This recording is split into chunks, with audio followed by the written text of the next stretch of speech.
Buenas tardes. Estamos muy contentas, muy contentos de recibirles aquí en nuestro muy querido espacio del posgrado de la Facultad de Derecho de la UNAM.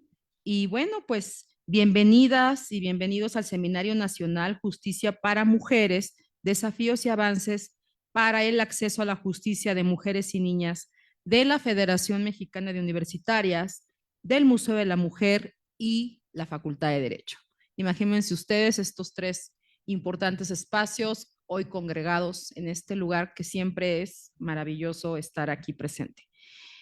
Vamos a presentar hoy en el margen del 25 de noviembre que estamos conmemorando, estamos exigiendo nunca más cero tolerancia a la violencia en contra de las mujeres y las niñas, pues vamos a presentar una mesa muy importante, que es la mesa 2 de este día, que es violencia institucional, revictimización y obstáculos en el acceso a la justicia. Antes que todo, también queremos agradecer aquí quienes estamos presentes, a la Federación Mexicana de Universitarias, al Museo de la Mujer, a la doctora Patricia Galeana, directora y fundadora del Museo de la Mujer, y por supuesto, también a la directora de nuestra Facultad de Derecho. Y bueno, vamos a comenzar presentando. Yo estoy muy contenta, muy halagada de presentar a nuestras ponentes del día de hoy, todas excelentes académicas de un gran prestigio y sobre todo una gran honorabilidad en los temas que van a presentarnos. Vamos a comenzar con la ponencia de la doctora Julieta Morales Sánchez, de la Facultad de Derecho y también de la Federación Mexicana de Universitarias, a quien además tengo el gusto de conocer de manera personal, a quien le tengo un gran afecto, un gran cariño entrañable. Y ella es, bueno, voy a leer su semblanza, aquí vamos a decirla muy rápido, pero ella tiene una trayectoria verdaderamente muy importante en la academia en México y también a nivel internacional. Ella es licenciada en Derecho por la Universidad Autónoma de Chiapas, maestra y doctora en Derecho por la UNAM, doctora en Derecho Constitucional por la Universidad de Castilla-La Mancha en España. Ha escrito y coordinado 20 libros y más de 100 artículos. Ha impartido conferencias nacionales e internacionales. Tiene 15 años de experiencia en el servicio público. Es profesora titular de tiempo completo de la Facultad de Derecho de la UNAM. Es investigadora nacional nivel 2 del Sistema Nacional de Investigadoras e Investigadores. Miembro y asesora legal de la FEMU desde 2015. Y ella nos va a presentar su ponencia sobre interseccionalidades y el combate a la violencia institucional en el acceso e impartición de justicia. Doctora queridísima, tienes toda la palabra. Muchísimas gracias a mi querida amiga la doctora Idalia Pérez Fernández Ceja. Es un privilegio compartir la mesa con ella, con Leslie, con todas las personas que nos acompañan. De verdad, es una compañera de batallas y de trinchada desde hace muchos años, y particularmente en la Federación Mexicana de Universitarias. Quiero agradecer en primera instancia la cordial invitación de nuestra presidenta, la doctora Patricia Galeana, así como de nuestra señora directora de la Facultad de Derecho de la UNAM, la doctora Sonia Venegas Álvarez, así como de nuestro jefe de la División de Estudios de Posgrado, el doctor Rodrigo Brito Melgarejo. Es un honor y un privilegio que estén con nosotros esta tarde. Yo voy a hablar muy rápidamente, voy a poner ya mi cronómetro justamente para dar y sujetarme al tiempo que nos fue establecido, de interseccionalidades y combate a la violencia institucional en el acceso e impartición de justicia. A ver, creo que hemos hablado mucho de violencia de género en las mesas anteriores. En mi intervención va a tener un matiz específico que tiene que ver con estas acciones o omisiones que está realizando el Estado, particularmente el Estado mexicano, pero que podemos traducir o entender como violencia institucional. Una revictimización, por supuesto, sí, pero particularmente como una discriminación estructural que se ha convertido en una negación en el acceso a la justicia, pero particularmente como violencia institucional. Creo que el punto eje es, o la gran pregunta de los próximos 15 minutos, es si hoy mujeres en México enfrentamos una situación de violencia institucional por parte del Estado. Entonces, para eso retomo el concepto de la Ley General de Acceso a las Mujeres a una Vida Libre de Violencia, que en el artículo 18 justamente habla de actos u omisiones. Sabemos que los derechos humanos los violamos por acción o por omisión, actos o omisiones de las y los servidores públicos de cualquier orden de gobierno. Entonces, quiero que piensen en el gobierno federal con todo su enramaje, con sus 22 instancias, dependencias, secretarías de Estado, consejería jurídica. Quiero que piensen en las 32 entidades federativas, gobiernos locales, y en los casi 1,500 municipios. De cualquier orden de gobierno que discriminen, utilicen estereotipos de género o tengan como fin dilatar, obstaculizar o impedir el goce y ejercicio de derechos humanos de las mujeres, así como su acceso al disfrute de políticas públicas destinadas a prevenir, a atender, investigar, sancionar y erradicar los diferentes tipos de violencia. Podemos recordar que no solamente es violencia física, hay violencia psicológica, económica, sexual, patrimonial, entre otros. Y entonces, cuando llegamos a esta parte, déjenme, ya, creo que es acá. Ay, no la puedo mover, una disculpa. Creo que me pide algo y no le voy a aplastar. Gracias. ¿No? Si alguien me puede ayudar en cabina. Ahí está, muchas gracias. Entonces, toda acción o omisión que conlleva la violación de derechos humanos debe ser investigada, sancionada y reparada, y habla de los 3 órdenes de gobierno.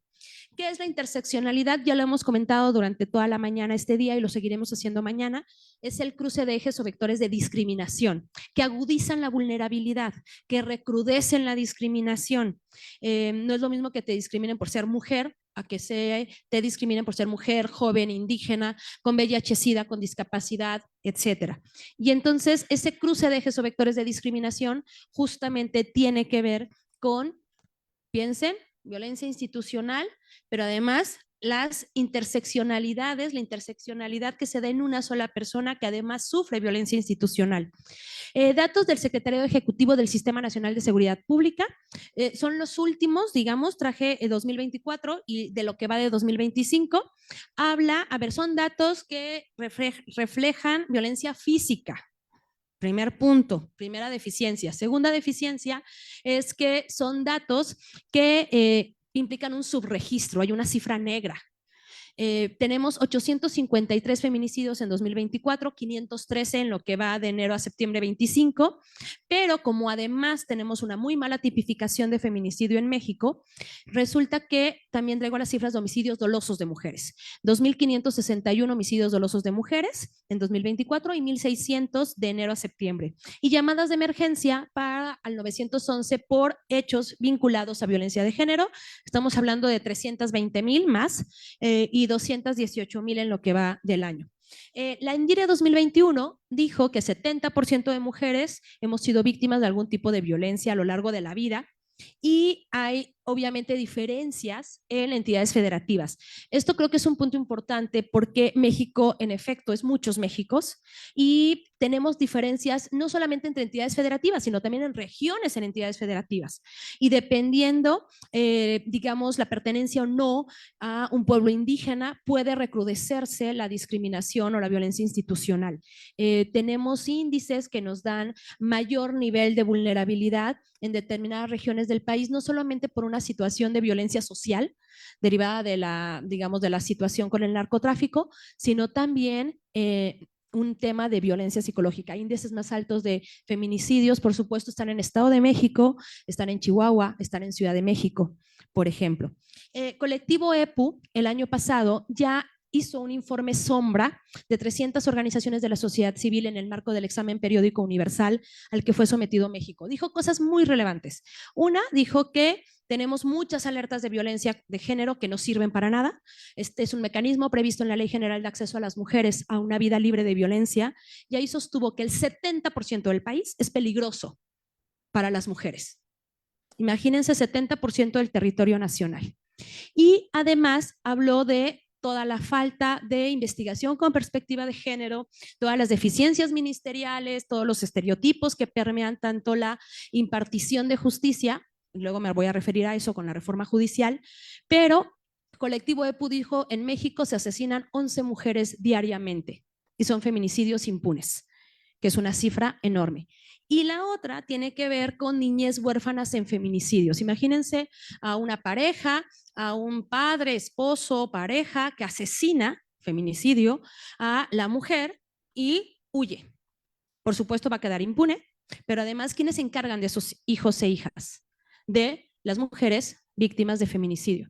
Y entonces no tenemos políticas estatales, omisión del Estado, violencia institucional para proteger, atender y sobre todo garantizar los derechos y el interés superior de infancia de estas niñas y niños que han quedado en orfandad.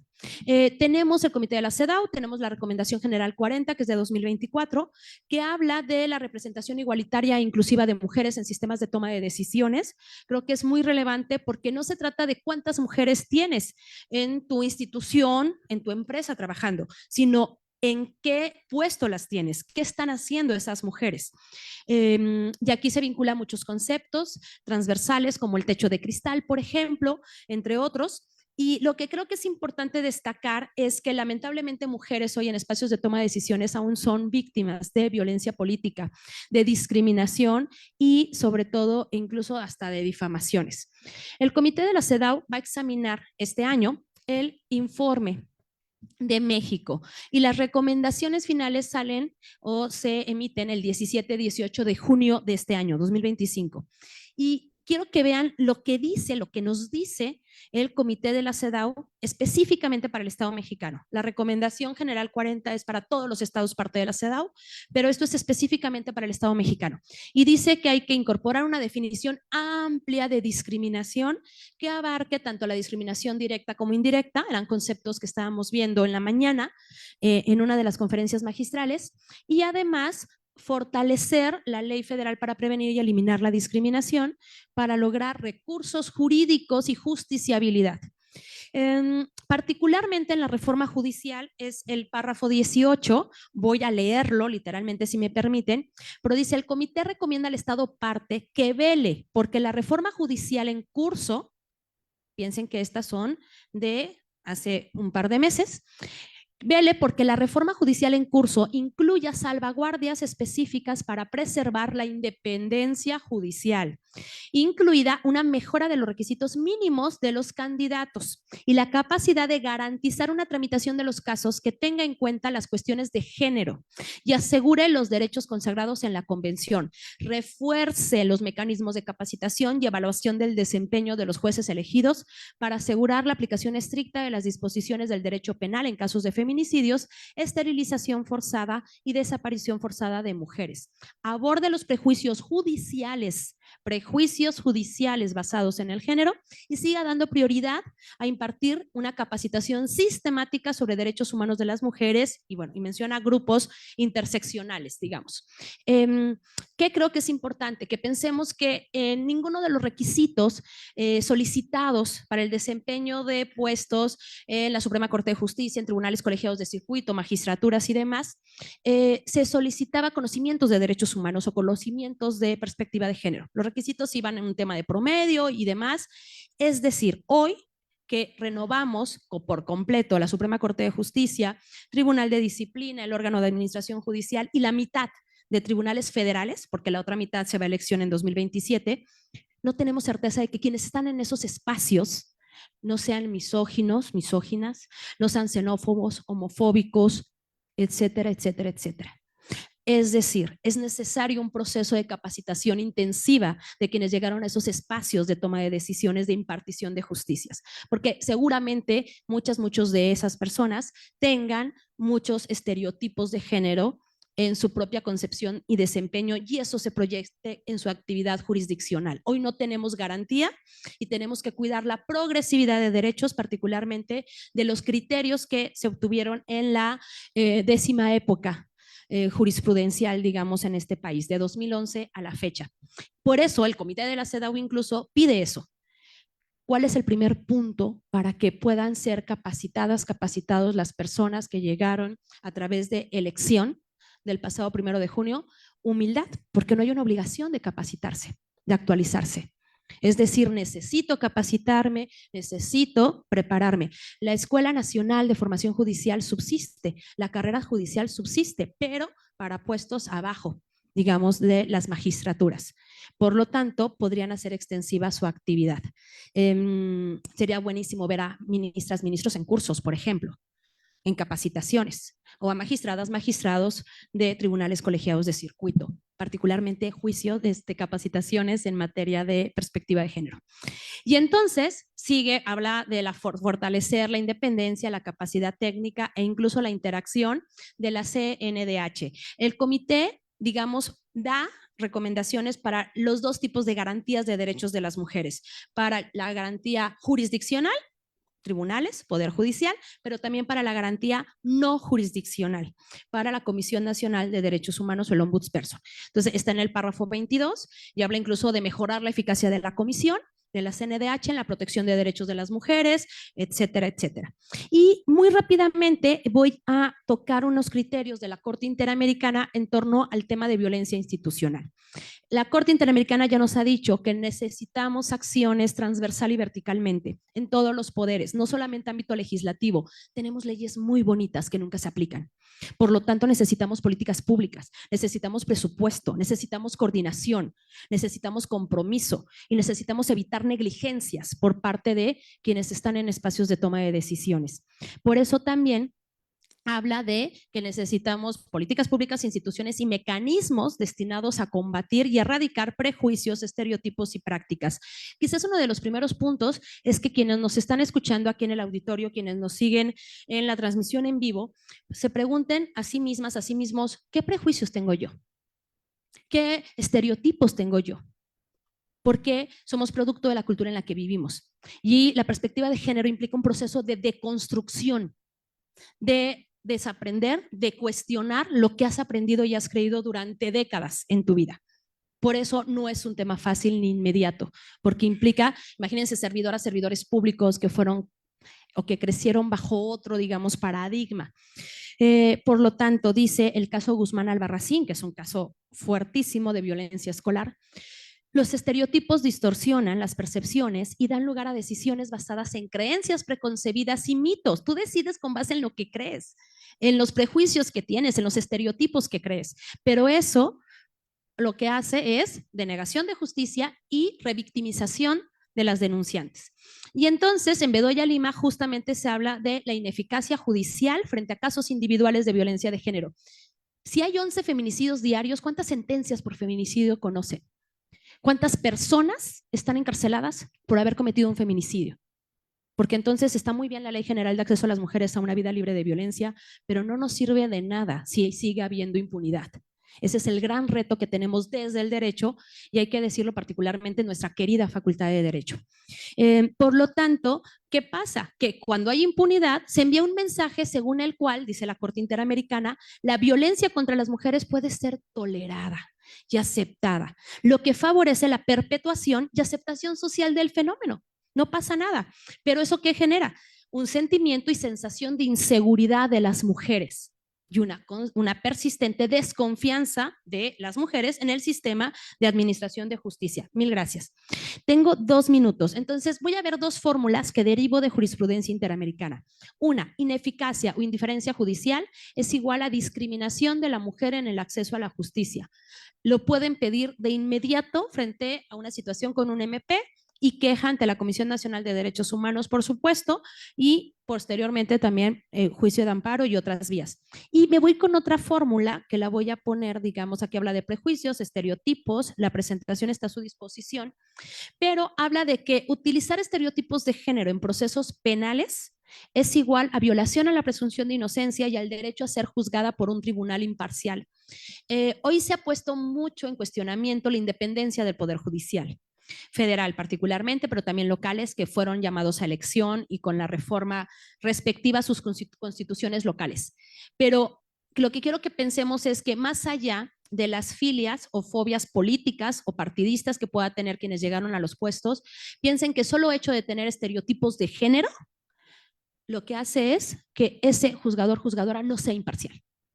Y cuando tiene el caso con una mujer, la va a discriminar, la va a excluir y va a cometer violencia institucional y revictimización. Entonces, justamente aquí en caso de Digna Ochoa, que es un caso mexicano, nos dice cuando el Estado no desarrolla acciones concretas para erradicar los estereotipos, los refuerza e institucionaliza, lo cual genera y reproduce la violencia contra la mujer.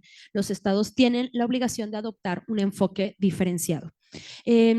Por cuestión de tiempo, ya debo de ir concluyendo. Esta es una sentencia más o menos reciente, es de noviembre del 24, Carrión González, pero habla de violencia familiar. Y es importante, creo, porque por mucho tiempo creímos que lo que pasaba dentro del hogar, ¿no? Se quedaba dentro del hogar, en la vida privada, y que el Estado, pues, ¿qué tenía que hacer en eso? Y justamente la Corte Interamericana nos dice que los derechos humanos no se limitan solamente al ámbito público, que se aplican en el ámbito privado, incluida la familia, y que hay un deber de diligencia, de prevenir, investigar y castigar violaciones en ese ámbito. Si el Estado, dice la Corte Interamericana, no promueve acciones frente a la violencia doméstica, puede ser considerado responsable por no cumplir su obligación de prevenir e investigar este tipo de violencia sin discriminación, y puede ser acusado de complicidad en las violaciones de derechos que se produzcan en la esfera privada. Lo que quiero que lleguemos es que no solamente se trata de que el Estado realice actos, que el Estado, a través de sus agentes, violente a mujeres y cometa actos de violencia contra las mujeres. No. Por omisión, por no prevenir, por no investigar, por no sancionar, está cometiendo violencia de género, y es violencia institucional, y tiene obligaciones tanto de reparar como de sancionar esas omisiones violatorias de derechos humanos. Muchas gracias por su atención y muchas gracias a la moderadora. Al contrario. Al contrario, muchísimas gracias, doctora Julieta. Pues todo muy interesante lo que comenta, sobre todo la cuestión de los datos duros a mí me parecen muy importantes porque se habla muy poco de ello, de cuál es el nivel de violencia en cada estado de la República, y qué es lo que me parece a mí lo fundamental, porque son décadas que se ha pedido un registro nacional que vea en cada estado cuál es el nivel de feminicidios, las razones, y es la hora que no lo tenemos. Entonces yo creo que eso sería un punto muy relevante para poder prevenir estas violencias y también sancionar y erradicar. Y bueno, para no, bueno, muchos más aportaciones que nos acabas de dar con tu importante ponencia, pero desgraciadamente el tiempo nos está comiendo, si no estaríamos muy contentas de seguirte escuchando. Y bueno, vamos a dar el uso de la palabra a una compañera que ahorita va a estar en modo virtual. No sé si ya esté la doctora Graciela Amira, no sé si ya la tenemos aquí. Sí, muy Ah, qué buenas bueno. tardes. Hola, ¿qué tal? Muy emocionadas. Un saludo desde la Universidad Autónoma del Estado de Hidalgo. Estimo que Elvira se puede incorporar en un momento, está en un acuerdo, pues justamente con las celebraciones de este día, ¿verdad? Aquí con la Defensora Universitaria tenemos una serie de actividades. Sin embargo, pues yo quiero hacer visible a las jornaleras agrícolas del Estado de Hidalgo y cuál es la situación. De Si me lo acuerdo. permiten. Bueno, si me permites, dar tu semblanza curricular para que podamos Muchas escuchar tu gracias. ponencia. Gracias. Gracias. Bueno, la doctora eh, es profesora investigadora de tiempo completo, perdón, discúlpenme.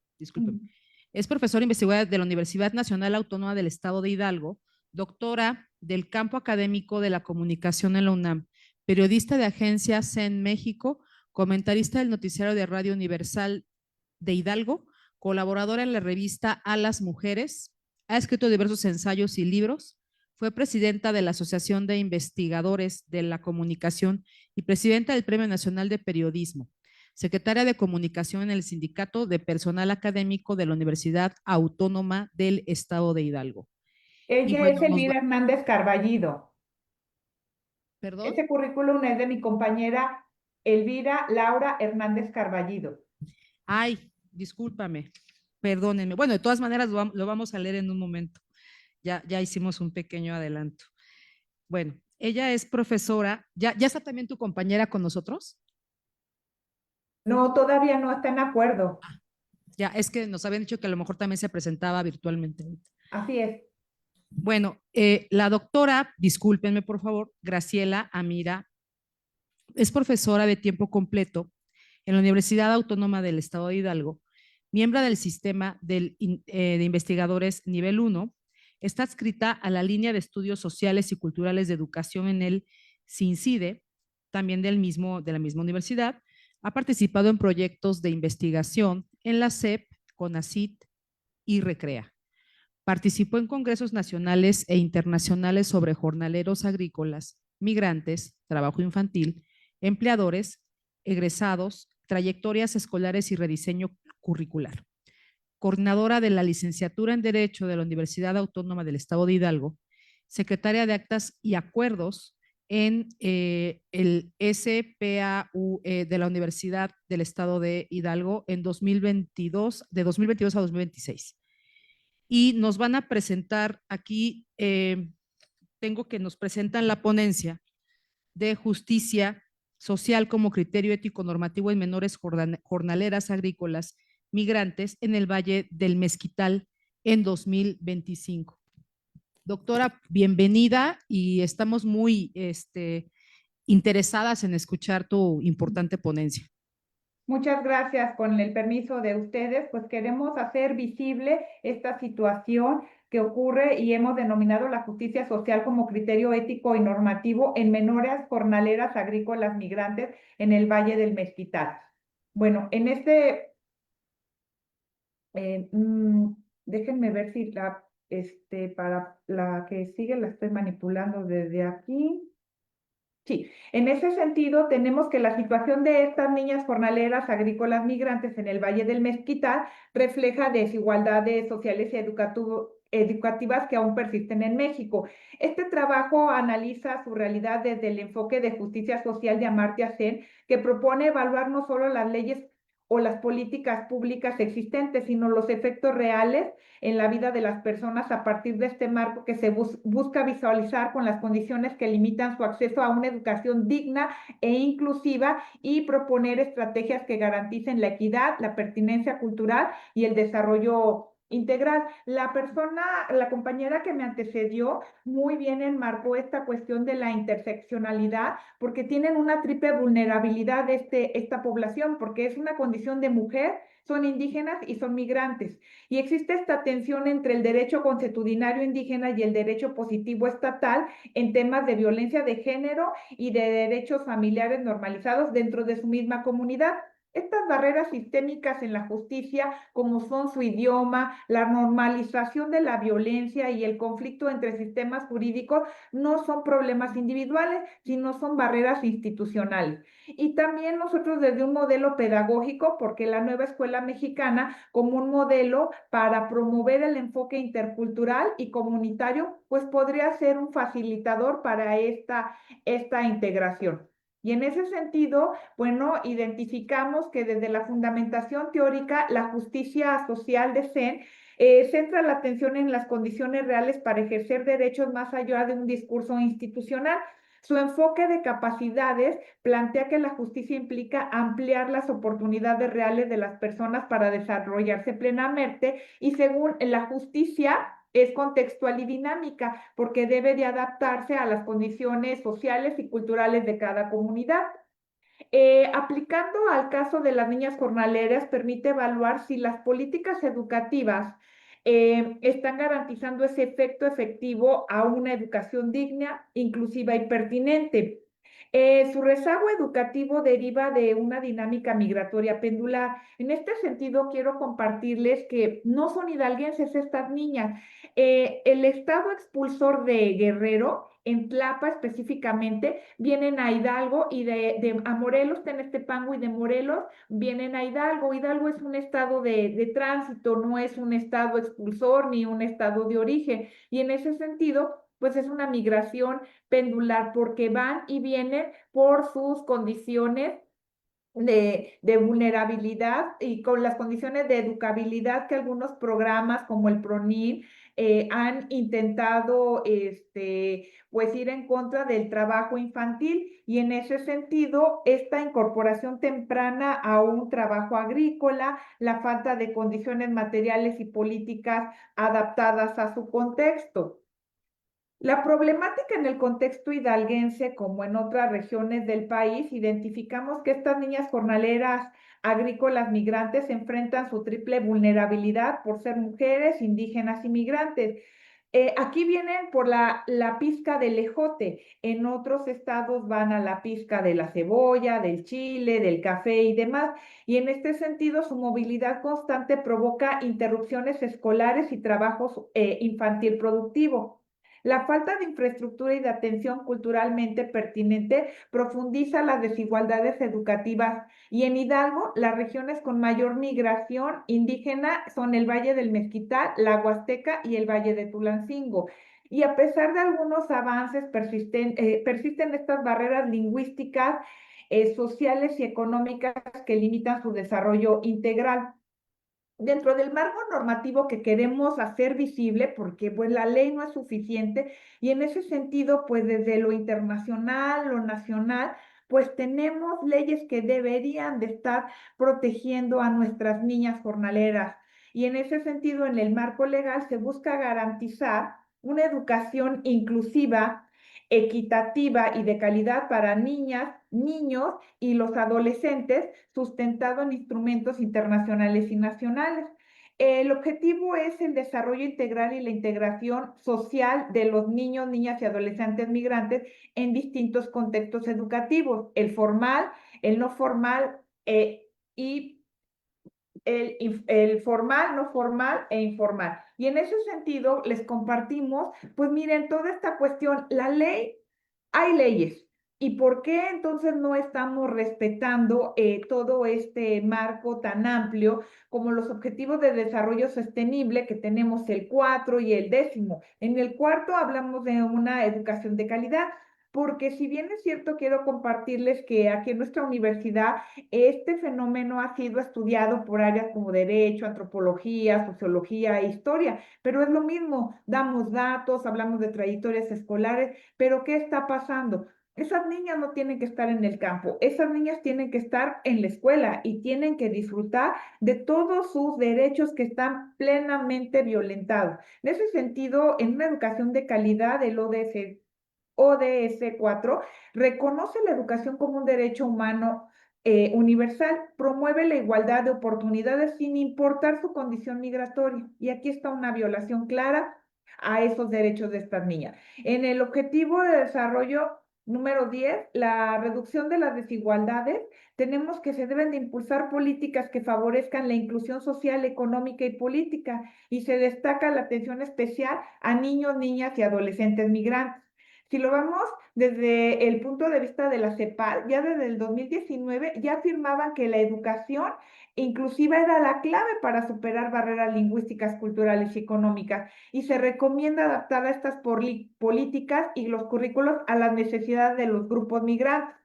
Sin embargo, también en el marco internacional, pues la UNESCO, desde el 2003, en el 2017, pues ya vienen aclarando que se debe promover una educación inclusiva que elimine los obstáculos de participación y de aprendizaje y que se fomente especial atención a los grupos vulnerables y a la exclusión. ¿Y qué pasa en el marco nacional? Bueno, si bien es cierto, desde rango constitucional, en el artículo 3º, 7º y 49, se debe de estar garantizando el derecho a la educación de calidad equitativa y sin discriminación. Desde la Ley General de Educación, en el artículo 56, se asegura la inclusión del alumnado migrante, incluso sin una documentación oficial, porque debe de promoverse la interculturalidad y la equidad educativa. Y en la Ley de Migración, en el 2022, en el artículo 8, ya está garantizado el acceso a la educación, a la salud y a la vivienda, sin importar su estatus migratorio. Entonces, reflexionamos qué es lo que está pasando, ¿sí? La Ley General de Derechos de Niñas, Niños y Adolescentes desde el 2014, o sea, hace más de 10 años, en el artículo 57 se reconoce el derecho a una educación de calidad y al desarrollo integral. Y finalmente la UNICEF ya también ha generado protocolos de acceso a una educación básica donde se asegura el acceso oportuno y culturalmente pertinente a la educación y se capacita a docentes en interculturalidad y a derechos humanos. Y en ese sentido, eh, También existen programas y enfoques actuales, y este programa binacional de educación migrante de la sede de hace 10 años es una colaboración México-Estados Unidos para garantizar la continuidad educativa y permite la revalidación de estudios y adaptación curricular, porque si bien es cierto, existen varios tipos de migraciones, ¿no? La migración golondrina, la migración pendular, pero nosotros nos hemos centrado en identificar dentro de la migración pendular porque de alguna manera regresan a nuestro estado. Eh, Algunas secretarías de Estado, como Cedesol, como la SEP, pues han tratado de censarlos, ¿no? De identificar cuántos son, de cuántos millones de niñas estamos hablando que están en esta situación y que no solamente en un día del niño o en un día como hoy que lo reconozcamos y que queramos hacer visible su situación para poder que sea esto una cuestión de prelación, que le interese a los diputados, que le interese al Senado, a quién le interesa esta situación que tiene años prevaleciendo aquí en el estado de Hidalgo, es por la pizca del ejote, pero podemos hablar de Baja California, podemos hablar de San Luis Potosí, con esta misma cuestión vulnerable. Y este compromiso global con la educación y con la igualdad, con los objetivos de desarrollo sostenible, pues representan un acuerdo global para reducir brechas sociales, políticas y culturales. México se compromete a eliminar estas barreras que impidan el acceso a la educación. Y a manera de conclusión, pues que quisimos en este evento tan importante, pues hacer visible a nuestras niñas jornaleras migrantes, donde la justicia social implica asegurar que todas las niñas, sin importar su origen o condición migratoria, pues tengan oportunidades reales para aprender y desarrollarse. Estas menores jornaleras agrícolas migrantes enfrentan desafíos estructurales que solo pueden superarse mediante políticas educativas, interculturales, flexibles y sostenibles. Garantizar su acceso y permanencia escolar no es solo un deber legal, sino un compromiso ético y con igualdad y los derechos humanos, ¿no? Finalmente, les comparto, por ejemplo, con la política de FOC, teníamos el caso del premio de logro matemático y fue una jornalera agrícola migrante. Y en ese sentido, todavía tenemos esta situación de que a una niña la pueden cambiar por un cartón de cervezas, ¿sí? Y entonces, en ese sentido, la Secretaría de Educación Pública, la Secretaría de Cedesol, el trabajo infantil sigue prevaleciendo y tenemos que hacer visible esta situación de tener justicia también para jornaleras agrícolas migrantes. ¿Es cuánto?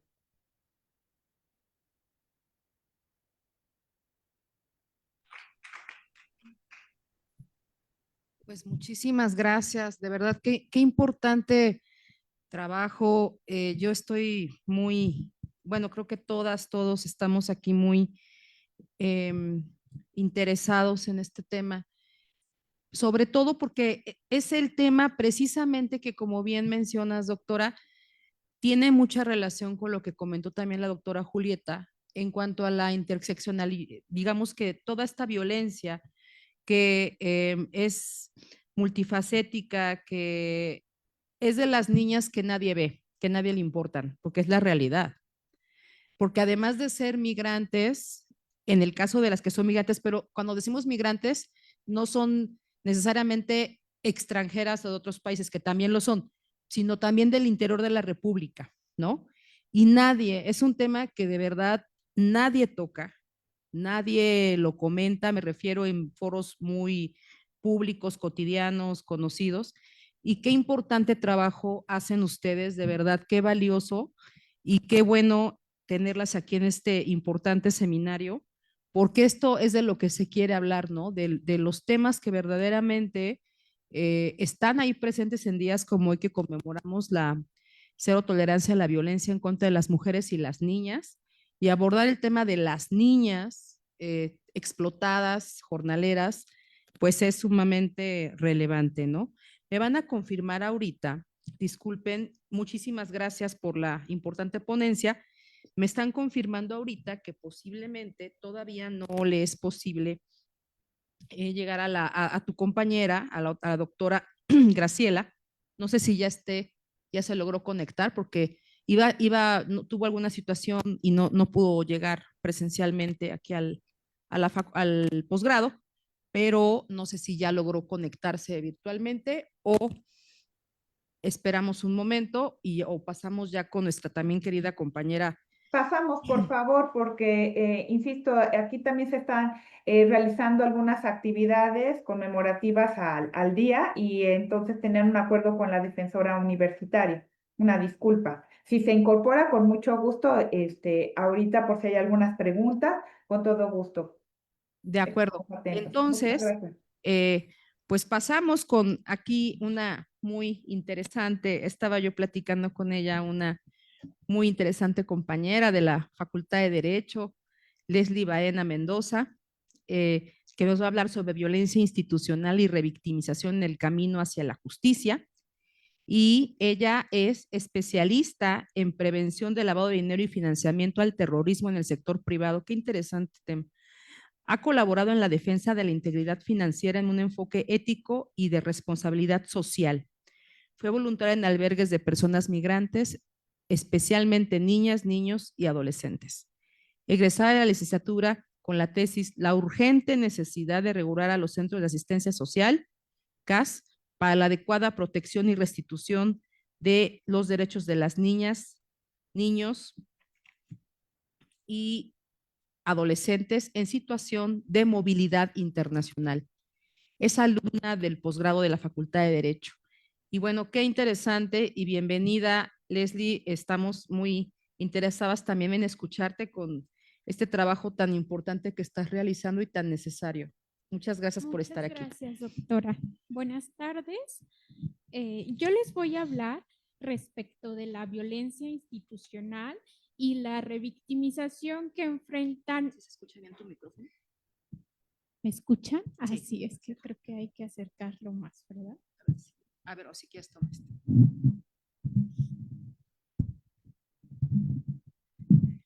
Ahí ya me escuchan. Ahí ya se escucha mejor. Muy bien.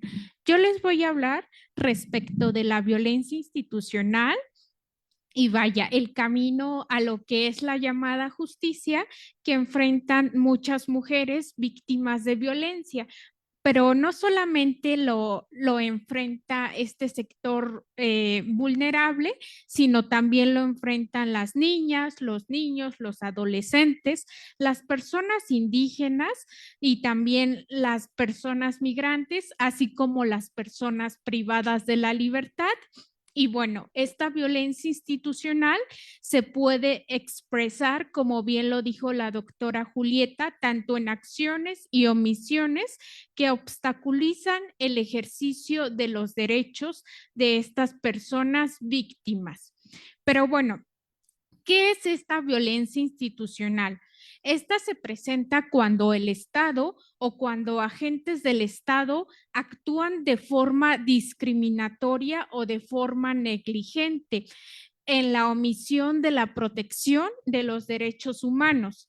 Esta violencia suele producir un daño, una desprotección y desde luego un trato indigno e impide un acceso real a la justicia. O sea, y esta violencia se puede ver, vaya, en muchos ámbitos o con mujeres no solamente que sufren estas interseccionalidades, sino también, por ejemplo, se ve ya como una violencia institucional que no es diferenciadora de si una mujer cuenta con un asesor jurídico privado o con un asesor jurídico público. Es decir, esta violencia muchas veces se da un tanto generalizada, porque vaya, es un tema estructural, considero.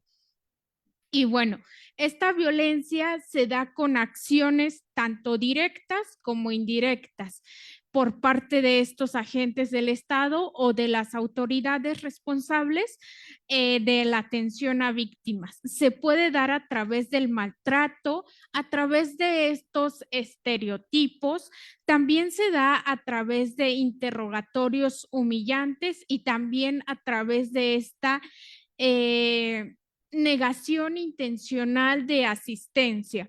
porque muchas veces nos preguntamos cuántas, por ejemplo, cuántas carpetas de investigación se llegan a judicializar respecto de delitos sexuales. Son muy pocas, pero también debemos de tener en cuenta las cifras negras, ¿no? Y aquí viene un poco el por qué las personas, las mujeres no denuncian. Y muchas veces es porque, vaya, ya es una cuestión compleja, es una cuestión dolorosa el hecho delictivo, y cuando pasan a la etapa de la denuncia, pues creo que es otro tipo de revictimización, otro tipo de pesar que enfrentan estas víctimas, y es por eso que deciden dejar los hechos sin una denuncia o sin una queja, porque realmente el hecho de enfrentarte a un aparato como una fiscalía, como unos juzgados, es tener los recursos tanto económicos, tener el tiempo, es un ir y venir. Entonces, por eso es que muchas mujeres deciden no denunciar, ¿no?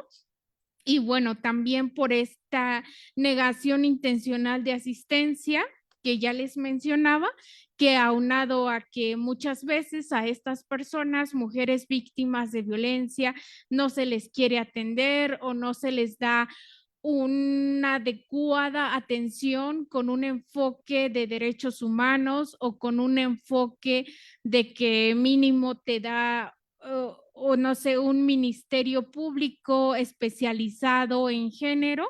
Entonces, pues ante esto, las personas o las mujeres víctimas es que no se animan a denunciar. Y bueno, también se presentan diversas barreras estructurales como una falta de capacitación, una burocracia excesiva o una falta de recursos, ¿no? Tan solo basta ver las fiscalías que tienen un montón de carpetas de investigación, que te mencionan que no tienen hojas ni para imprimir. Entonces, yo creo que, vaya, esta labor de atender a mujeres víctimas de violencia, sí, claro, se puede erradicar con cursos con perspectiva de género, pero también las personas trabajadoras, los ministerios públicos requieren condiciones adecuadas para poder llevar a cabo sus funciones. Y bueno, este tipo de violencia institucional es más grave porque proviene de quien tiene la obligación legal de proteger, genera una indefensión y profundiza desigualdades. Asimismo, también afecta la confianza en el Estado.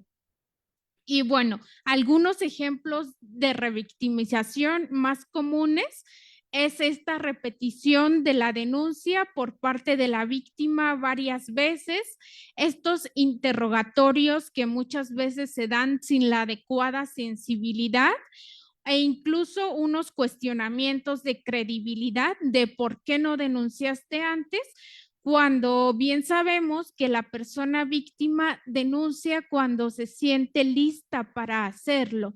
También se puede dar esta exposición pública de los datos, que es un ejemplo muy común de revictimización, y esta falta de acompañamiento legal o falta de acompañamiento psicológico. Y bueno, nuevamente estas demoras injustificadas. Y esta revictimización suele presentarse en la denuncia con una falta de atención profesional, con una estigmatización, y durante el proceso se da cuando se presentan dilaciones en el procedimiento o una confrontación de la víctima con el victimario sin las adecuadas medidas de protección. Y después del proceso, esta revictimización suele ser muy común en una falta de reparación del daño y bueno, en un abandono institucional, con lo que da paso a una vulneración en el derecho de acceso a la justicia que nos debe procurar un trato digno, una información clara, investigación eficaz, una protección inmediata, una reparación integral del daño y una ausencia de discriminación.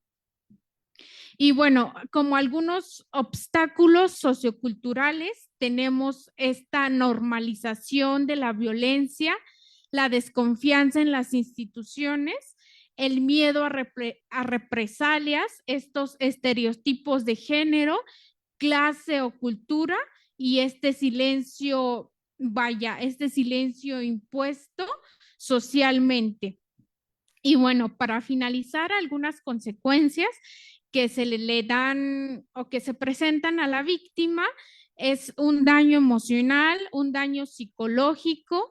Muchas presentan este sentimiento de abandono, una pérdida de confianza en la justicia, una revivencia del trauma y obstáculos para la reconstrucción de la vida. Y bueno, muchas gracias. Esto es todo.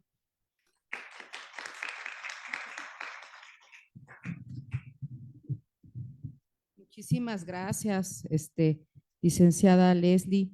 La verdad es que toda esta mesa está siendo muy interesante porque va concatenada con el punto de la violencia institucional, ¿no? Y lo que nos aporta sobre de que no es diferenciadora, eso a mí me llamó mucho la atención porque es verdad, o sea, no se trata de hacer una clasificación de nivel socioeconómico. Evidentemente, hay quienes son muchas más afectadas que otras, eso es indudable, pero el tema es que cualquier mujer o niña que llega a pedir justicia, de manera directa o indirecta, se enfrenta con el mismo problema, ¿no? Entonces, yo creo que eso también es muy importante porque, como bien afirmaste, es un tema estructural, ¿no? No tiene, y realmente a veces decimos la justicia es ciega, pero es ciega también en el trato, en el símbolo me refiero, no la justicia per se, ¿no? El símbolo de que quien es víctima directa o indirecta, pues se enfrenta a situaciones verdaderamente de revictimización muy severas, ¿no? La falta de acompañamiento legal también es un tema que me parece muy importante. De hecho, en la Federación Mexicana de Universitarias, en el Museo de la Mujer, muchas mujeres van a veces a preguntar, ¿no?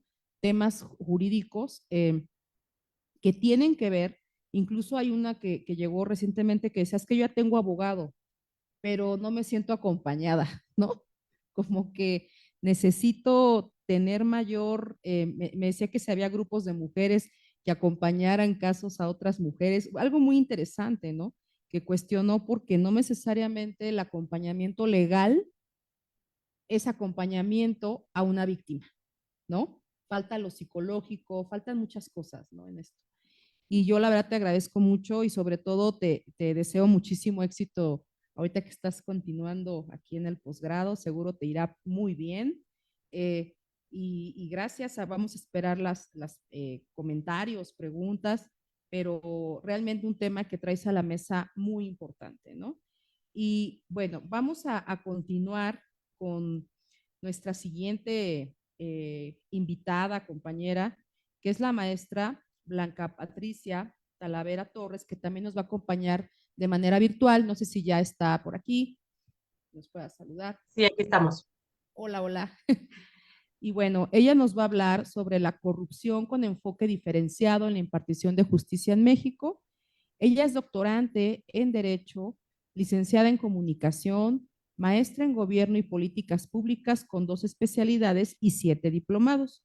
Estuvo en 6 secretarías de estados federales, de estados, entidades federativas, me imagino, en áreas administrativas del Gobierno de México y fue secretaria ejecutiva de comités de ética y de prevención de conflictos de intereses.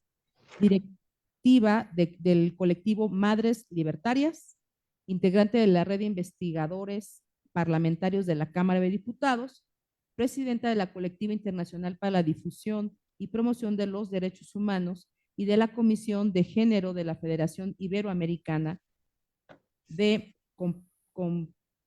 Compliance. Compliance y Sostenibilidad.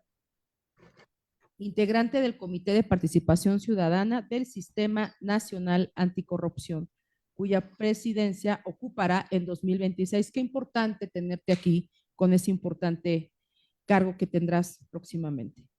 Y bueno, tienes toda la palabra, estamos muy interesadas en escucharte. Bienvenida. Muchísimas gracias, doctora. De igual forma agradezco a la doctora Patricia Galeana también por la invitación y a las ponentes que me antecedieron. No sé si pueden visualizar la presentación. Sí, Sí, solo ponle el F5 igual para que se vea completa la página.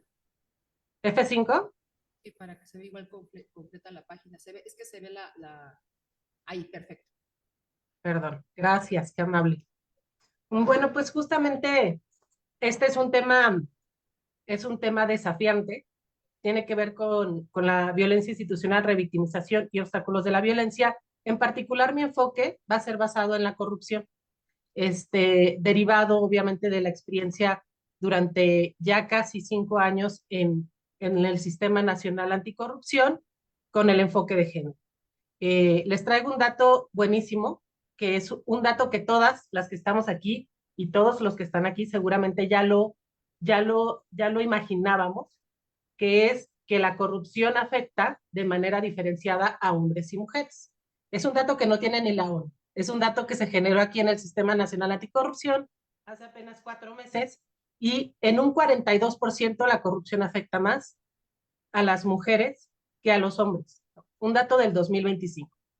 Y creo que este dato pues justamente nos confirma todas estas sospechas, ¿no? Que las mujeres enfrentamos barreras específicas en el acceso a la justicia. Que las mujeres somos más vulnerables a la corrupción debido a diversos factores estructurales que ya nos han comentado y expuesto, que necesitamos mecanismos de protección y de procuración de justicia con enfoque de género, adaptados a nuestras diferencias, y que necesitamos una proyección de género en diseño e implementación de políticas públicas. En este sentido, bueno, el contexto histórico, ¿no? El tema que nos tiene aquí, pues evidentemente 1960, el tema de las hermanas Mirabal asesinadas, que son feminicidios ocurridos en República Dominicana, ¿no? Previo a esto, pues tenemos el tema del 8 de marzo, el tema en el que fallecieron en un incendio en una fábrica en Nueva York, varias mujeres que justamente exigían esta lucha por los derechos políticos, sociales y laborales, ¿no? El día de hoy seguimos en esta lucha porque seguimos pidiendo la igualdad salarial. El tema de la Segunda Guerra Mundial, ¿no? La incorporación de las mujeres al tema laboral, ya en una estructura un poco más formal, tomando estos espacios que dejaban los hombres que se iban a la batalla, y cuando regresan los hombres, después de la posguerra, pues las mujeres decían, oye, yo ya tengo derecho a generar pues este derecho, a ejercer este derecho, el derecho al trabajo, ¿no? Pues hoy seguimos en el mismo tema exigiendo estos mismos derechos. Justamente hay una relación particular de las mujeres con la corrupción. Por ejemplo, el barómetro global de la corrupción, que es la fuente que ocupé aquí, aplicado en América Latina y el Caribe, nos dice, por ejemplo, que las mujeres condenamos más los comportamientos corruptos, que las mujeres nos vemos más limitadas a denunciar. ¿Pero por qué nos vemos más limitadas a denunciar? Por todo lo que nos comentaba la colega Leslie, del tema de el no acceso a las mismas oportunidades de denuncia, a los mismos mecanismos de denuncia, no estas barreras que tenemos. Las mujeres desconocemos más los canales de denuncia y los mecanismos para informarnos, para reclamar actos de justicia, para reclamar en instituciones públicas. Y hay un factor clave de América Latina, que es que las denuncias de las mujeres son atendidas de manera diferente que las de los hombres, pero esta diferencia no es benéfica para las mujeres. Las de los hombres son atendidas de manera más rápida que las de las mujeres, ¿no? Entonces, son realidades que nos dejan todavía un camino por trabajar y visibilizan estas áreas de oportunidad de todos los avances, ¿no? Bueno, en el marco internacional, como sabemos, fueron mencionados varios objetivos de desarrollo sostenible, mencionaron el 4, el 10, por la doctora Graciela. Sin embargo, también quisiera enfocarme en el Objetivo de Desarrollo Sostenible número 5, que refiere lograr la igualdad de género y empoderar a todas las mujeres y a las niñas. Es la meta fundamental del quinto objetivo de desarrollo sostenible. Por lo tanto, creo que es súper importante que trabajemos en este camino, derivado que hoy, en 2025, una mujer sigue ganando 77 centavos de dólar por el mismo trabajo cuando un hombre gana $1. Las mujeres somos dueñas de tierras en todo el mundo, del 13% de las tierras.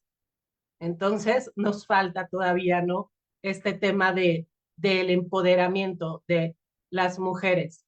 1 de cada 3 mujeres ha experimentado violencia física o sexual, que también nos comentaba Julieta, en los datos duros que nos manifestó. 1 de cada 3 mujeres, violencia física o sexual a nivel mundial. Casi 750 millones de mujeres y niñas se casaron antes de cumplir 18 años, ¿no? Vayamos a saber después de qué negociación truculenta. Entonces, la realidad en el contexto histórico, en el contexto mundial, pues no es muy diferente a nuestra realidad en México, ¿no? En nuestra realidad en México, por ejemplo, el índice de percepción de la corrupción, pues nos tiene reprobados. Nos tiene reprobados ya desde hace varios años.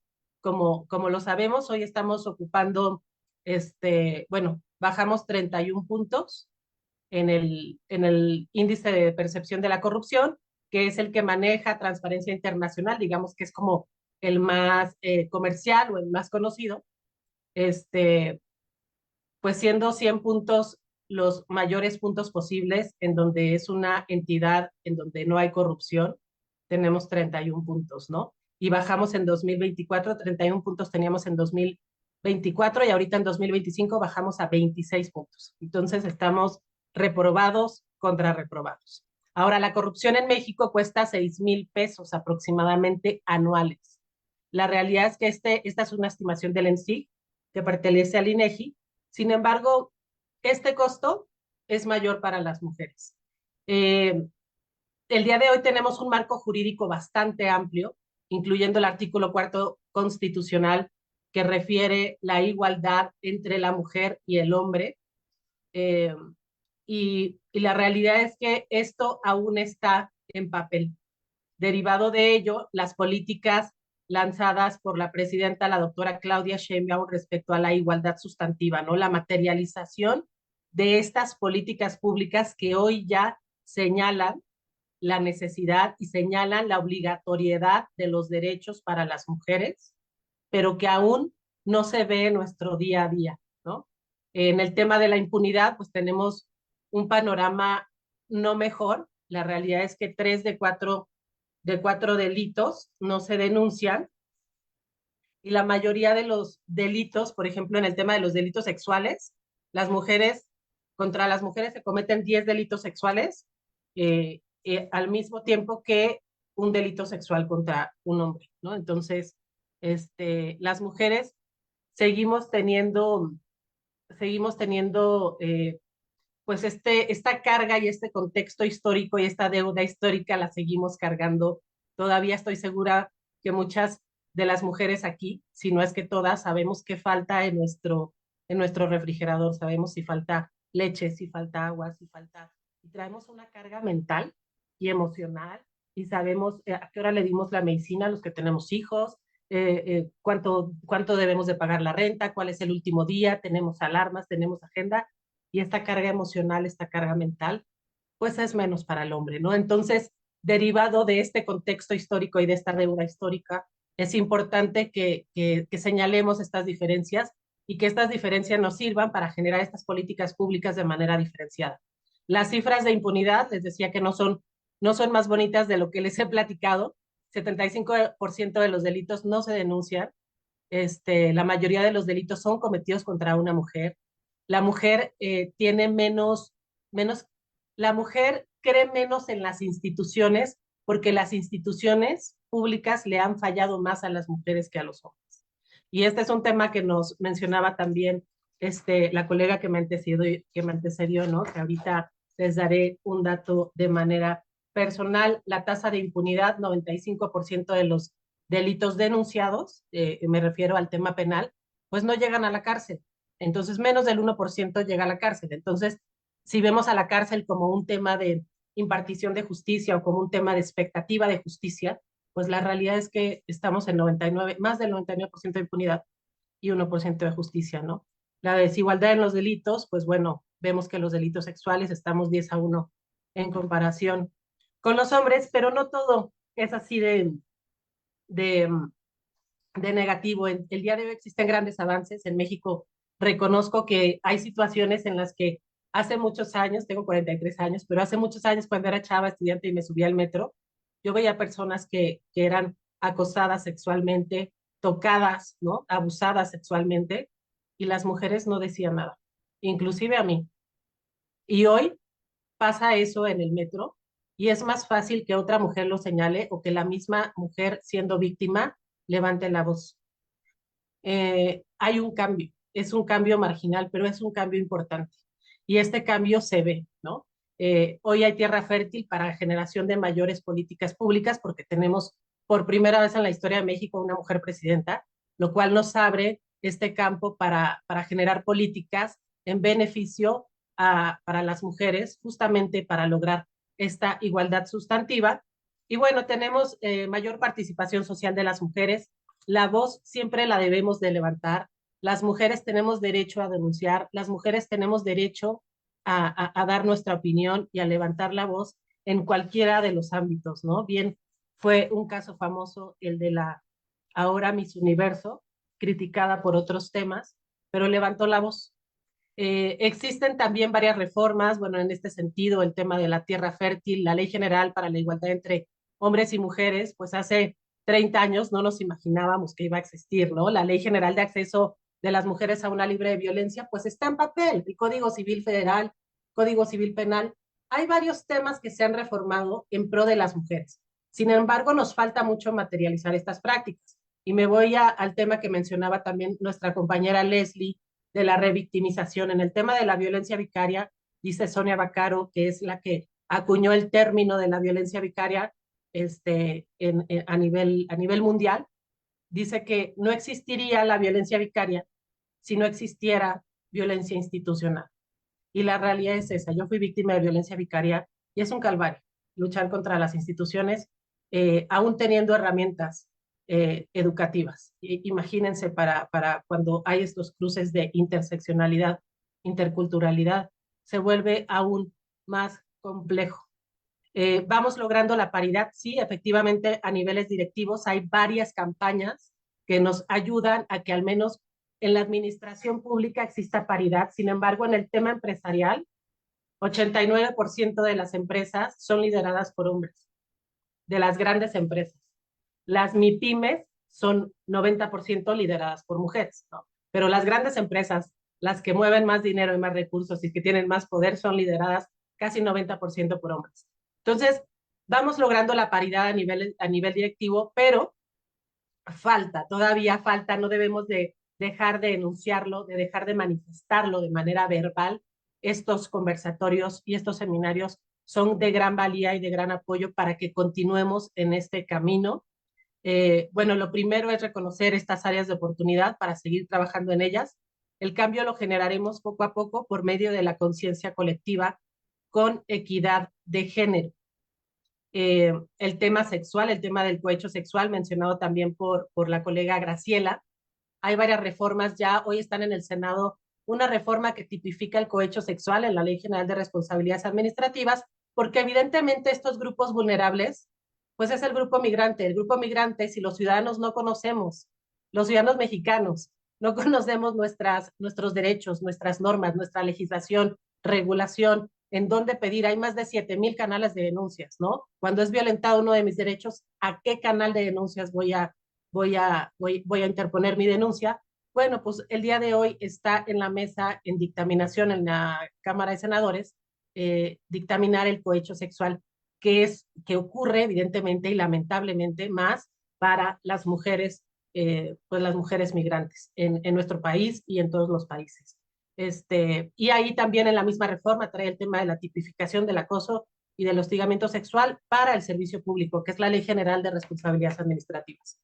Y bueno, pues esto sería todo, la concientización, la educación social. Decía un gran líder para mí, que es Nelson Mandela, que la educación es el arma más poderosa para lograr estos cambios. Les agradezco la oportunidad de compartir con ustedes, doctoras, maestras. Es un honor y es cuanto. Muchísimas gracias. Les dejo mis datos en la última presentación. Soy Patricia Talavera Torres. Aquí viene mi Twitter X, mi celular, y estoy a la orden. Muchísimas gracias.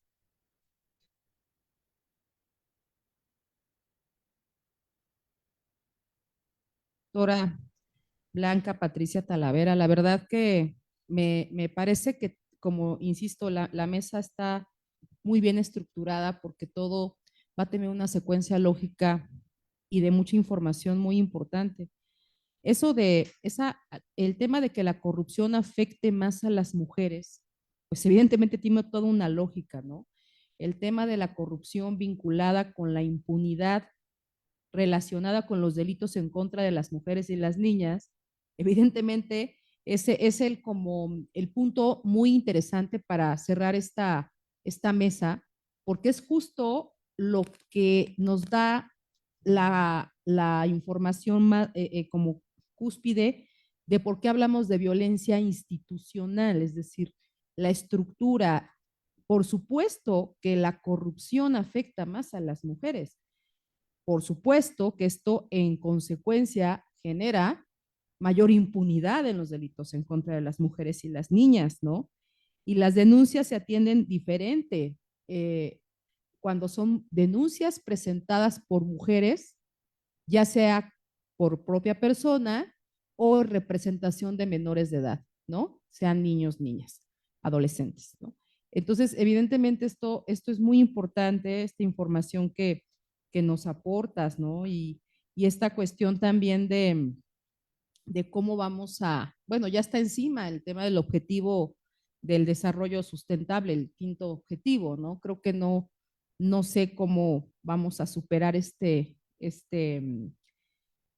digamos, reto, pero yo creo que es muy importante lo que nos aporta, sobre todo en la cuestión de que hemos también tenido datos duros en esta mesa que no quieren, es decir, aquí estamos justificando de una manera muy seria, académica, por qué hablamos de que subsiste desafortunadamente de manera sistemática la violencia en contra de las mujeres y las niñas, no solo en México, sino a nivel mundial, desafortunadamente. ¿Por qué tenemos que estar aquí conmemorando un día como el 25 de noviembre? Y que, bueno, pues todo suma muchísimo, pero yo creo que el tema de hablar de la corrupción me parece central, porque es como la par de hablar de violencia institucional, ¿no? Con perspectiva de género, cuando afecta más en porcentajes, también datos duros que nos presentas, que es una realidad que afecta más a las mujeres y a las niñas, que no es un concurso de ver quién sufre más, o sea, no se trata de eso, ¿no? Sino que en datos duros sigue siendo muy marcada la diferencia y la gran brecha que existe en contra de las mujeres y las niñas para su desarrollo. Y quiero también comentarles que precisamente la Federación Mexicana Universitaria es uno de los principales ejes que tiene, es la educación y el empoderamiento de las niñas y de las mujeres, ¿no? O sea, la educación como punto fundamental para su libre desarrollo. Y bueno, pues estamos terminando esta muy interesante mesa y no sé si alguien quiera tener alguna participación, incluso de las propias ponentes, si quieren dar todavía tenemos un poquitito de tiempo, si quieren dar alguna de ustedes un minutito para dar alguna conclusión, si no es que primero alguien tiene algún comentario, alguna participación. Tú, doctora Guadalupe. A ver, si quieres te paso.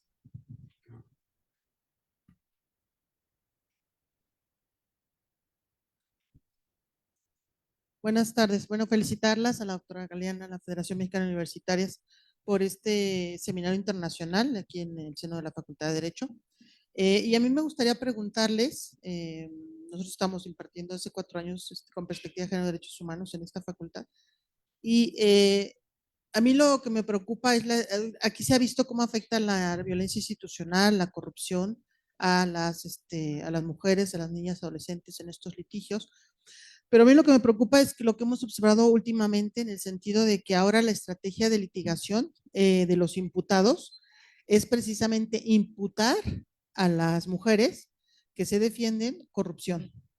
Es decir, recordemos que una fiscal de materia de feminicidio en la Fiscalía General de Justicia de la Ciudad de México, pues lamentablemente tuvo que huir a España porque le iniciaron una carpeta de investigación en materia de corrupción y un proceso del OIC y todos los procedimientos administrativos habidos y por haber, porque pues varios de los imputados pues ahora se decantan para decir que los servidores públicos, las servidoras públicas y los servidores públicos cuando defienden a una mujer, lo están haciendo porque hay corrupción, porque media la corrupción.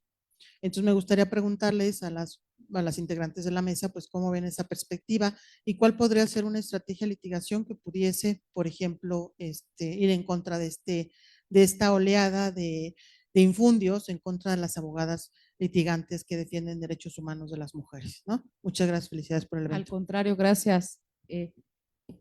No sé si quieres comenzar tú, doctora Julieta, y luego, en el orden que se presentaron. Sí, tenemos aquí otra. En Facebook comentó, ya, es que a lo mejor por un comentario que hubo que dijo nada que celebrar, ok, sí, no, pues no es un día de celebración en lo absoluto, es absolutamente de conmemoración e incluso de lucha constante. No sé si alguien más tenga otra pregunta. Doctora Nadima, por favor. Bueno, felicitar a todas las ponentes y yo quiero preguntarle a las compañeras Elvira y Graciela que hicieron investigación sobre niñas migrantes en el Mezquital, las jornaleras, preguntarles en su estudio qué porcentaje de niñas son extranjeras, ya lo decía la doctora Idalia, y qué porcentaje son niñas migrantes que vienen de otros estados. Y también si las niñas migrantes vienen solas o vienen con algún familiar, con sus padres.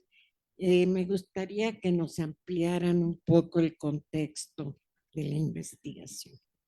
Y bueno, a toda la mesa, yo quisiera comentarles que desde luego la violación, la violencia y la impunidad y la corrupción tienen que ver con, a mi juicio, con una falta de capacitación de los servidores públicos, sean jueces, burócratas, en derechos humanos. Y que la capacitación en perspectiva de género pienso que debería estar ligada a una capacitación también en derechos humanos, como vimos hace 20 años, más de 20 años, en el seminario de la FEMU que se hizo en Mérida sobre los derechos humanos de las mujeres en México, y que esto, en lugar de mejorar, a mi juicio, creo que ha empeorado.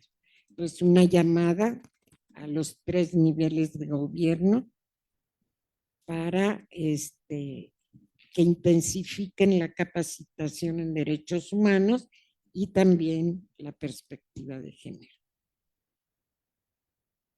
Muchas gracias, doctora Nadima. Por cierto, nuestra doctora emérita de nuestra querida universidad. No sé si alguien tiene otra intervención. Sí, muchísimas gracias. Gracias, buenas tardes. Mi nombre es Ayari. Primero que nada, felicitarlas. Todo el día he estado como siguiendo las mesas y han sido muy ricas, y sobre todo agradecer que exista esta accesibilidad para las personas que seguimos a distancia, que podemos venir, etc. Bueno, en particular me llamó la atención esta mesa precisamente por la cuestión de las instituciones. Mi pregunta es muy concreta. Yo quiero escuchar alguna reflexión, sugerencia. ¿Cómo nos acercamos a las instituciones para que exista esta sensibilización, este aprendizaje respecto a la perspectiva de género y, como ya se mencionó, de derechos humanos? He estado presente en varias mesas, seminarios, igual por la naturaleza de mi trabajo, y constantemente se habla de la cultura de la denuncia. Sin embargo, siento que la mayoría de las veces es orientada a la población, como por qué no denuncian las personas. Y creo que queda un poco de lado precisamente lo que se acaba de tocar aquí, muy, muy enriquecedoramente me parece, que las instituciones no tienen estos mecanismos para invitar a la población a que exista la denuncia. Entonces, ¿cómo nos acercamos, cómo trabajamos, por ejemplo, desde la academia, desde toda una cuestión interinstitucional para poder trabajar en conjunto? Porque creo que eso es a veces lo que hace falta, e incluso ya se mencionaba en una mesa previa, el trabajo, ¿no? No se habla de qué pasa en los sindicatos, en las personas que trabajan en las instituciones. No hay el género, no se trata de este tema. Entonces, en general me gustaría escucharlas, creo que va a ser bastante rico, y muchas gracias nuevamente. No, al contrario, gracias a ti. No sé si alguien tiene otra intervención para que ya podamos darle la palabra a nuestras ponentes y contesten las preguntas o hagan sus comentarios sobre sus intervenciones. Bueno, entonces si quieren comenzamos con la pregunta de la doctora Guadalupe Valdés, que tiene que ver, que comentó que qué sucede con las personas que son acusadas de corrupción cuando asumen un trabajo de defensa de derechos humanos de las mujeres. Así es, si lo entendí bien. Gracias. Muchísimas gracias por las preguntas. La verdad es que todas muy interesantes, y agradecemos su presencia y sobre todo el interés en este seminario organizado por nuestra Federación Mexicana de Universitarias. Y reitero el saludo, el reconocimiento, la admiración a mi querida doctora Patricia Galeana. Yo creo que es importante entender que las mujeres salimos a la vida pública en este país formalmente en el 47 con el voto municipal, en el artículo 115, pero en 1953 se nos reconoce el carácter de ciudadanas. Eso quiere decir que las mujeres tenemos menos de un siglo de haber salido a la vida pública. Eso hace que quizás en cualquiera de nuestros desempeños pueda haber este impacto de la cultura patriarcal en la que nos seguimos moviendo. Y ese impacto de la cultura patriarcal implica descalificación por el solo hecho de ser mujer. No solamente violencia, no solamente discriminación, sino también descalificación, ¿no? Las mujeres llegamos a esos espacios no por nuestro trabajo, no por nuestra capacidad, sino seguramente por algunos otros de los múltiples estereotipos discriminatorios que aún permean particularmente la cultura mexicana. Entonces, somos víctimas de violencia de género, violencia sexista. Tenemos dos casos, digamos, emblemáticos, justamente hablando de interseccionalidad en la Corte Interamericana, el caso Bedoya Lima, que es un caso de mujer periodista, y cómo se vive incluso la violencia que puede sufrir cualquier persona periodista se recrudece cuando hablas de mujer. La violencia que sufre cualquier persona migrante se recrudece y tiene un sesgo de género cuando se trata de mujeres o niñas. Y lo mismo sucede con el caso de mujeres defensoras de derechos.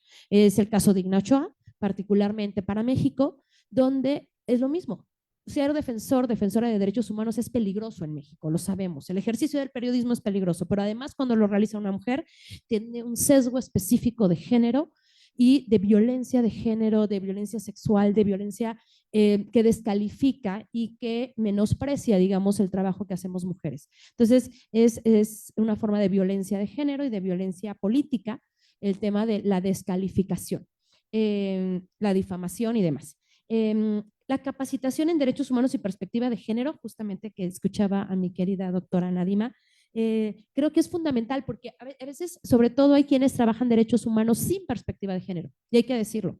Y hay quienes trabajan perspectiva de género sin visión de derechos humanos. Entonces, justamente es necesario hacer el cruce entre ambas perspectivas, entre ambas luchas, digamos, históricas. Hay que entender también que la teoría clásica de derechos humanos es una teoría, y si pensamos en 1789, la Declaración Francesa de los Derechos del Hombre y del Ciudadano, la teoría clásica de derechos humanos es una teoría patriarcal, burguesa, occidental, que en su vertiente clásica no responde a la heterogeneidad de las Américas, por ejemplo, de la pluriculturalidad y, por supuesto, del tema de género y perspectiva de género.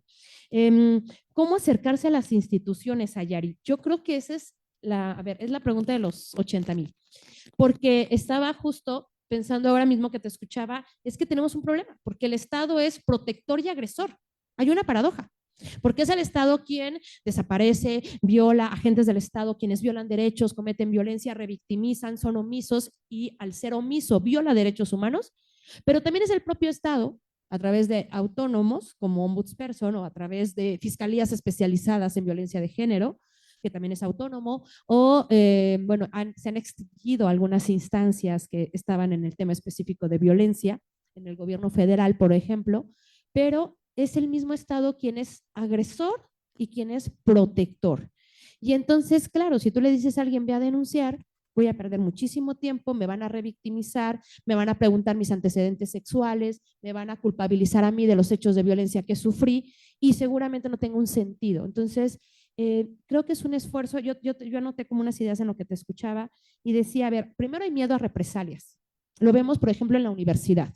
¿No? Denunciar a profesorado o a personal administrativo que acosa desde manera estudiantil, pero también sexualmente alumnado, hay miedo a represalias, hay un miedo permanente a represalias cuando uno denuncia. No me va a reprobar, va a hablar con no sé quién, no me van a dejar titularme, etcétera. Hay un miedo permanente a represalias. Entonces, justamente el tema de medidas de protección para mujeres que denuncian, tanto digamos, en cualquier instancia de la vida pública, pero también tenemos dispersión y pulverización de esfuerzos. De pronto no hay adecuada coordinación entre órdenes de gobierno, hay muchas instancias en lo chiquito, ¿no? Que la CNDH, que CONAPRED, que las comisiones locales, pero realmente las comisiones de atención a víctimas, pero hay una dispersión de esfuerzos, de recursos, no hay campañas, no hay políticas integrales que te ayuden a una cultura de denuncia, saber que una línea de atención permanente, un chat de WhatsApp uniforme en todo el país, que mujeres víctimas de violencia puedan recurrir con atención 24/7, por ejemplo, no lo tenemos. Entonces, creo que más bien hace falta transversalizar la perspectiva de género al momento de la toma de decisiones en toda la vida institucional, tanto federal, local como municipal. Y es algo que no tenemos. Entonces, pulverizamos esfuerzos, falta de coordinación y demás. Y por supuesto, la impunidad. La impunidad permite la reproducción social de delitos y la impunidad permite la reproducción social de violaciones a derechos humanos y la reproducción social de la violencia de género. Estamos en una sociedad que está siendo omisa, que no atiende las denuncias, que justifica la violencia, que la naturaliza, la invisibiliza, la minimiza, tanto las microviolencias como hasta los feminicidios, digamos. Entonces somos cómplices de este pacto patriarcal que sigue imperando en nuestro país y normalizamos cosas. Entonces creo que un primer punto, por supuesto, trabajar en la cultura de la sociedad mexicana, pero también en la cultura institucional y revolucionar la cultura de servicio público, porque lamentablemente no tenemos una cultura de servicio público que sea respetuosa de derechos humanos. Tenemos también procesos de capacitación que a los 3 años o a los 6 llega un nuevo gobierno, aunque sea del mismo partido, barre con todo mundo y todos los esfuerzos de capacitación, adiós. Hay que volver a empezar con quienes llegan a los gobiernos municipales y entonces es una historia de nunca acabar. Entonces, justamente valdría la pena fortalecer estos servicios civiles de carrera, la carrera judicial, por supuesto, en su momento y demás. Tenemos aquí a una experta que ha trabajado mucho desde la trinchera del Poder Judicial Federal. Muchas gracias por las preguntas. Gracias, querida doctora Julieta. Bueno, si vamos en el orden de participaciones, escuchamos a a la doctora Graciela Amira, si nos puede contestar las preguntas, bueno, que se han dado aquí en la mesa y sobre todo la que fue directamente dirigida hacia ustedes por parte de la doctora Nadim. Muchas gracias, con la venia de todos ustedes, muy buena la pregunta y también la vinculo con la antepenúltima pregunta, porque justamente haciendo este tipo de eventos podemos visualizar este tipo de población, porque si bien es cierto, maestra que hizo la pregunta, estas niñas viajan con sus familias. Aquí en el estado de Hidalgo llegan aproximadamente entre 700 y 800 personas, en su mayoría son mujeres y ellos vienen aquí por la pizca del ejote. Y en ese sentido estamos hablando de una migración interna. O sea, no, hay otros compañeros que estudian la migración internacional. A nosotros nos ha interesado la migración entre estados o inclusive entre municipios, ¿sí? Y en esta cuestión es por la cuestión de la pizca. Entonces ellos migran en familia. Los tenemos en un año escolar de mayo a octubre. Es decir, estos niños, perdón, pudieran ser como sobresalientes porque en 5 meses tienen que ver lo que abarcan ahora en otro ciclo escolar. Estas niñas a los 15 todavía tenemos un cambio de dote, ¿no? Todavía las cambian a las niñas por algún artículo, ¿sí? Y entonces en ese sentido, hay programas que los apoyan porque la cuestión del trabajo infantil en edad escolar, estos niños no tienen que estar, estas niñas no tienen que estar en los campos agrícolas, estas niñas tienen que estar en la escuela. Entonces, PRONIM y CONAFE son quien los atiende, pero originalmente, salud, era el Instituto de Educación para Adultos, porque en un primer momento querían educar a los padres, pero estamos hablando de padres de 13, de 15 años. En ese sentido, no tienen acta de nacimiento, legalmente no existen, no hay un control, no hay un censo que diga, ya llegaron a Hidalgo, se va con el nombre y apellido, hay un registro y se van a otro estado, o sea, legalmente no existen. Al no existir legalmente no tienen vacunas, no tienen becas, no, o sea, hay una violación tremenda de sus derechos y en ese sentido hay 3 secretarías de Estado que deberían de estar atendiendo este fenómeno, que es el de la educación, el del trabajo y el de desarrollo social, porque aquí sí vinculamos la política social con la política educativa, pudiéramos hacer algo, porque la ley, hay leyes. Entonces, ¿qué está pasando? La ley no es suficiente o porque se está violentando. En este sentido, este tipo de eventos nos permite también hacer visible, porque, por ejemplo, en la universidad, en la UAM, nos dicen, ustedes ya han tenido, han ganado el hecho de hacer visible a esta población, ver las reglas de operación, cómo está la política pública al respecto, porque esto no es de ahorita, o sea, ha habido muchos sexenios donde también han tratado de atender este tipo de población, pero esto a veces no se resuelve con dinero, ¿sí? Son los niños más caros del sistema educativo mexicano. En la administración de Fox, 8,000 pesos por niño. Estos niños no tienen instalaciones adecuadas como para estar, o sea, están tan poco tiempo en los estados que la verdad algunas de ellas pues a los 13 años son mamás y hay de todo, hay niñas que trabajan, hay niñas que estudian y trabajan y hay niñas que no trabajan. Entonces también el tema de censarlos es complicado y desde la educación lo que se ha hecho es incluirlas. Sí, en los libros de texto, porque también no todos los libros de texto están en varias lenguas, ¿no? Aquí llega los que nos llegan aquí vienen de Tlapa Guerrero, pero el náhuatl de Guerrero no es el náhuatl de Hidalgo y no es el náhuatl de Veracruz, o sea, entonces es más complejo y el maestro habla castellano, entonces se va haciendo compleja la situación. El rol de la mujer, pues, es evidentemente, aparte de ser madre, de ser trabajadora, y entonces, pues, por eso nos gusta llevar el tema, porque los tenemos en Hidalgo del mes de octubre, de mayo a octubre, y en su mayoría llegan aproximadamente unas 300 familias con una población aproximada de 800 personas, donde el 54% son mujeres y también niñas, ¿no? Niñas, pero pues, o sea, mujeres al decir que son menos de 15 años, 15, 13, 6 años. ¿Es cuánto?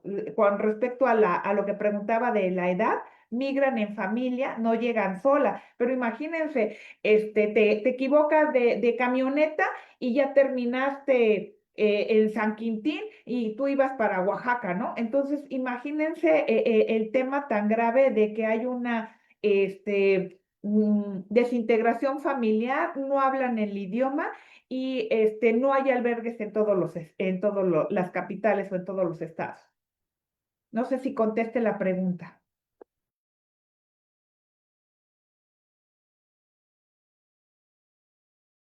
Para que nos intervenga la licenciada Leslie Baena y la misma dinámica.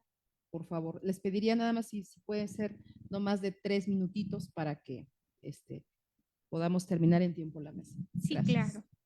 En cuanto a la pregunta de la licenciada de cómo permear esta perspectiva de género en instituciones, como bien lo mencionó la doctora Julieta Morales, hablar de perspectiva de género no solo implica modificar la forma en que la institución se dirige hacia las personas, o sea, no solamente es cambiar la forma de pensar, de actuar y decidir, sino que también se necesitan de acciones estructurales para lograrlo.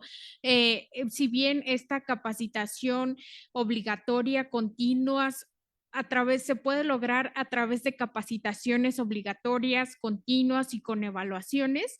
Hay algo que también desde mi punto de vista es fundamental y es este presupuesto que se le destina a estas capacitaciones, a estos cursos. Entonces yo creo que sin el debido presupuesto, simplemente para cuestiones básicas que tienen que ver con derechos humanos, con derechos de las mujeres, como el hecho de proveer a las fiscalías de papeles, de tintas, ¿no? De tener un teléfono, simplemente sin estos mecanismos o sin sin esta economía, yo creo que no es posible brindar una adecuada atención a las víctimas. Entonces, no solamente se requiere de pegar carteles o de hacer conmemoraciones el 8N, el 8M o el 25N, sino que también necesitamos una concientización más allá a través de estos cursos, talleres, pero también necesitamos que el Estado destine presupuesto a estas instituciones y sobre todo que se cerciore de que este presupuesto efectivamente se aplica a estas cuestiones de género. Y bueno, en cuanto a las denuncias que comentaba la licenciada por parte de personas como que denuncian a los asesores jurídicos, también se da la parte de que no solamente son denunciados los asesores jurídicos, sino que de vuelta los agresores denuncian a las víctimas y este es otro obstáculo en el acceso a la justicia para ellas, porque lo más común o lo que siempre sucede es que la persona agresora te va a denunciar de un daño moral, ¿no? Que te denuncia quizá de vuelta de lo que tú lo denuncias por agresiones, por lesiones. Entonces yo creo que también ahí tenemos muchísimo que hacer en cuanto, en tener a un equipo legal o un acompañamiento legal integral para en el momento de denunciar no tener este miedo, ¿no? De que el agresor te va a denunciar de vuelta y esto se va a convertir en un sinfín de denuncias que no tienen sustento y al final esto es como abrumador para la víctima, ¿no? El hecho de saber que también está expuesta a estas denuncias falsas por haber denunciado. Y bueno, esta sería toda la intervención por mi parte. Muchas gracias. Al contrario, muchas gracias. De hecho, también viene aquí el tema que comentaste en tu ponencia de lo del acompañamiento, ¿no? Para las víctimas que a su vez pueden denunciar. Tiene que ver mucho todo esto, que no se sientan tan solas, ¿no? En un momento. Por favor, doctora Blanca Patricia Talavera, le agradeceríamos mucho su intervención para contestar las preguntas y también, por supuesto, dar su importante opinión. Muchas gracias. Bueno, de manera rápida, el tema sí es muy recurrente, el tema de que la víctima se vuelve victimario y viceversa. La realidad es que en todas las instancias, inclusive en la penal, existen protocolos para denuncia, existe el área de asuntos internos. No sé a qué abogada te refieres, no sé si te refieres a Nacatiria o a quién o a quién denunciaron, pero sí, efectivamente hay malas prácticas el día de hoy en el ramo penal, muchísimas malas prácticas. También hay protocolos, ¿no? Que alineándonos a un tema de compliance, de cumplimiento, de un debido proceso, y hay instancias competentes para recibir estas acusaciones, señalamientos de posibles faltas penales. Entonces, reitero, que nuestra voz es el recurso más importante.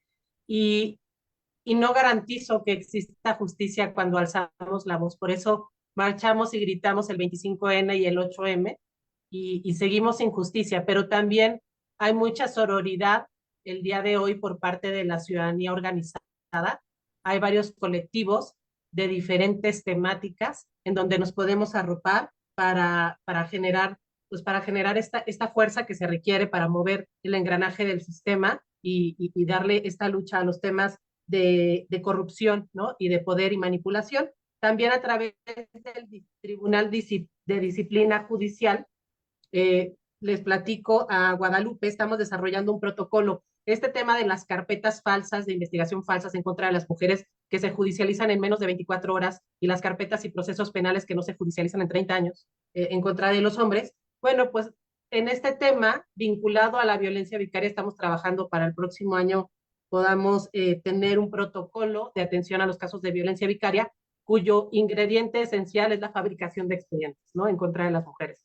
Entonces, creo que poniendo las cosas claras, ordenando las ideas, poniendo esta regulación secundaria con autoridades que tienen este ejercicio disciplinario, sancionatorio, podríamos llegar a mejores términos. No digo que estemos excelentes, pero vamos en camino, querida Guadalupe. El tema de la capacitación, les recuerdo que hay varios sitios en donde existe ya capacitación con perspectiva de género. Hay protocolos en la Suprema Corte de Justicia de la Nación. El protocolo es divino, pero no deja de ser letra muerta en muchas ocasiones. Hay capacitación, el CICABIS es la plataforma de capacitación en el Ejecutivo Federal, regulada por la Secretaría Anticorrupción y Buen Gobierno, y tiene varios cursos de temas con enfoque de género. La plataforma Aprendizaje Anticorrupción también tiene varios cursos con perspectiva de género, son gratuitos y dan constancia de término. Y bueno, pues esto suma, ¿no? Además de la voluntad política y la educación. Y querida Yali, pues también el tema de las instituciones y de las denuncias, el tema de la violencia institucional.